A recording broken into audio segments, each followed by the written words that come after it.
online ကနေလုပ်ငန်းတစ်ခုကိုလုပ်နေတယ်ဒါမှမဟုတ်ရင် social media မှာ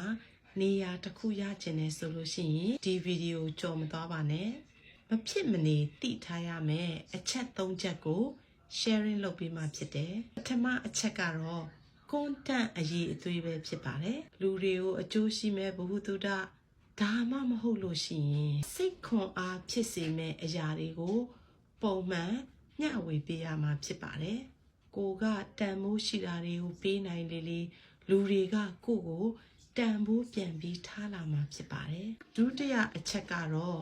ဇွဲရှိရှိနဲ့တဆိုင်မမတ်လောက်ကင်မှုဖြစ်ပါတယ်လုပ်ငန်းတစ်ခုဆိုတာတစ်ရက်နှစ်ရက်နဲ့အောင်မြင်မှုကတော့ရလာမှာမဟုတ်ဘူး challenge တွေရှိလာရင်လည်းစိတ်မပြတ်ဖဲနဲ့အလေးအကျင့်ကောင်းတစ်ခုဖြစ်အောင်ဇွဲရှိရှိနဲ့လောက်ကင်မှာတရားအချက်ကတော့